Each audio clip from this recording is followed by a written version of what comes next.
नमस्ते दोस्तों। आज नया मानवा द सेवन विंग्स सोर्ड्समैन को एक्सप्लेन करने जा रहा हूं। बिना देर किए शुरू करते हैं इस मांगा को। रॉड्रिक एल्महाइम एक पहाड़ी के टॉप पर खड़ा था, जहां चारों तरफ लाशों का ढेर लगा हुआ था। उसके पूरे बॉडी से खून और स्लॉटर की एक हैवी ऑरा निकल रही थी। दूर सफेद बर्फ के मैदान की तरफ देखते हुए उसने एक आदमी को पहचाना, ऐश। वो हल्का सा मुड़कर पूछता है, ऐश, तुम यहां क्यों हो? मैंने तुम्हें ईस्ट एक्सपेडिशन के लिए भेजा था। अपने घायल हाथ को पकड़े हुए खून से भरे चेहरे के साथ ऐश गुस्से को दबाते हुए बोलता है, मैं सिर्फ एक काम के लिए आया हूं, तुम्हें खत्म करने के लिए। ये सुनते ही रॉड्रिक की आंखों में लाल चमक आ जाती है। ऐश अपनी खून से भीगी तलवार के साथ अपने अडॉप्टिव फादर का सामना करता है। शुरू से ही प्लान था ना? ऐश कहता है, हमें डिकॉय बनाकर यूज करना और काम खत्म होने के बाद हमें मार देना। क्या मैं गलत हूं? उसकी गोल्डन आइज नफरत से भरी होती हैं। फादर, वो कड़वाहट के साथ बोलता है। रॉड्रिक का चेहरा सख्त हो जाता है। विंगलेस एग्जिस्टेंस का बस एक ही काम होता है, यूज होना और फिर डिस्कार्ड हो जाना। तुम हमेशा एक फूलिश बेटा ही थे। ऐश का दिमाग पिछली यादों में चला जाता है। एल्महाइम हाउस का लाल क्रेस्ट, एक लेजेंडरी मिलिट्री फैमिली जो रॉयल फैमिली की रक्षा करती थी, और उसका लीडर रॉड्रिक ए एल्महाइम। पूरा देश जानता था वो अकेला आदमी था जिसके पास 7 विंग्स थे। फिर एक याद आती है, बर्फीली आंधी में एक मरने के करीब बच्चा जिसे रॉड्रिक ने उठाया था। वही बच्चा था ऐश। उस दिन के बाद ऐश ने अपनी पूरी जिंदगी उस एहसान को चुकाने में लगा दी। लेकिन एक और याद, वो जमीन पर गिरा हुआ है, चेहरा खून से भरा हुआ, पास में टूटी हुई वुडन स्वॉर्ड। उसके दोनों भाई उस पर हंस रहे हैं। विंगलेस इंसान और क्रेस्ट भी नहीं तो कुछ नहीं है। ऐश समझ गया था, उसके पास विंग्स नहीं थे, इसलिए वो कभी अपने फादर का एहसान चुका नहीं पाया। इस दुनिया में जितने ज्यादा विंग्स उतनी ज्यादा पावर, और वो ड्यूकल हाउस का इकलौता इंसान जो मैजिक भी यूज नहीं कर सकता था। फिर भी ऐश ने कभी गिव अप नहीं किया।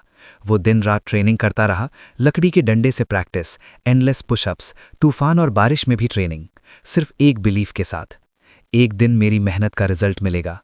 और वही बिलीफ उसे आज यहां ले आया, बैटलफील्ड पर, जहां वो अपने भाइयों के साथ लड़ रहा था।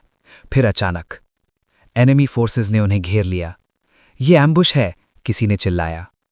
प्रेजेंट में वापस आते हुए ऐश पूछता है, मैंने तुम पर भरोसा किया, लास्ट तक फॉलो किया, क्या ये उसका जवाब है? रॉड्रिक उसे नीचे देखकर कहता है, एक टूल को एक्सपेक्टेशंस रखने का कोई हक नहीं होता, मेरी नज़र से दूर हो जाओ। ये सुनते ही ऐश चुप हो जाता है। फिर बिना सोचे वो अटैक करता है। फादर चिल्लाते हुए वो तलवार चलाता है, अपनी सारी स्ट्रेंथ लगा देता है, लेकिन सिर्फ एक छोटा सा स्क्रैच। रॉड्रिक हंसता है। उसी वक्त उसके भाई मैजिक यूज करके क्रिम्सन चेन से ऐश को बांध देते हैं, और फिर उनकी तलवारें चलती हैं। ऐश का एक हाथ और एक पैर काट दिया जाता है। वो बर्फ में गिर जाता है। अभी भी अपनी औकात नहीं समझा, बड़ा भाई मजाक उड़ाता है। विंगलेस का यही एंड होता है, दूसरा बोलता है। ऐश का बचा हुआ हाथ कांपता है। फिर मुझे उठाया क्यों था, अगर आखिर में फेंकना ही था? वो धीरे से पूछता है। रॉड्रिक उसके सामने झुकता है। अपने आप को ज्यादा इंपॉर्टेंट मत समझ, वो कहता है, मुझे तुमसे कभी कोई काम नहीं था। फिर उसके बाल पकड़कर सर उठाता है। जो मुझे चाहिए था वो था तुम्हारे अंदर का 7 विंग्स का पावर। ऐश शॉक में आ जाता है। 7 विंग्स? रॉड्रिक हंसता है। तुम्हारी माँ काफी यूजफुल थी, उसने तुम्हें सिर्फ मेरे लिए जन्म दिया। ये कहकर वो चला जाता है। ऐश उसकी तरफ हाथ बढ़ाता है। रुको, इसका क्या मतलब है? लेकिन तब तक उसके भाई तलवार उठा चुके होते हैं। सब कुछ धीरे धीरे अंधेरा हो जाता है। ठंड, खून और सन्नाटा। मैं किस लिए जी रहा था? ऐश अपने आप से पूछता है। फिर चर्च बेल्स बजती हैं, और अचानक सब कुछ बदल जाता है। ऐश अपने आप को एक बेबी के रूप में पाता है। वो एक औरत के हाथों में पड़ा होता है। शॉक, ये क्या?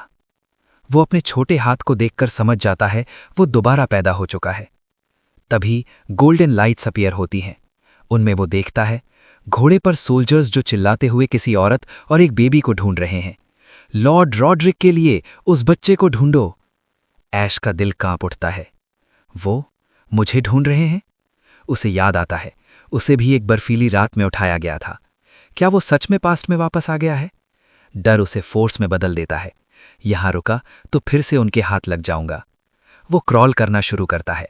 उसके छोटे हाथ बर्फ को पिघला देते हैं, गोल्डन एनर्जी निकल रही होती है। दर्द के बावजूद वो रुकता नहीं। इन्हें छोड़कर मुझे दूर जाना होगा। लंबे टाइम तक क्रॉल करते करते वो बर्फ में एक लंबी लाइन बना देता है। उसका बॉडी थक कर टूट रहा होता है, लेकिन उसका रिजॉल्व स्ट्रांग होता है। मैं जिंदा रहूंगा। और फिर उसकी आंखें बंद हो जाती हैं। कुछ देर बाद किसी के पैर उसके सामने रुकते हैं। एक वाइट हेड लड़की कहती है, पापा, यहाँ कुछ है। बैरन हाईफील्ड उसे उठाता है। शॉक, यहाँ एक बेबी? फिर वो बर्फ में बनी लंबी ट्रेल देखता है और समझ नहीं पाता, क्या ये बच्चा इतना दूर क्रॉल करके आया है? वो ऐश को देखते हुए सोचता रह जाता है, ये बच्चा आखिर है कौन? इसी के साथ ये चैप्टर खत्म होता है। प्लीज़ लाइक और सब्सक्राइब करना ना भूलें। इस चैनल को आपकी सपोर्ट की आवश्यकता है।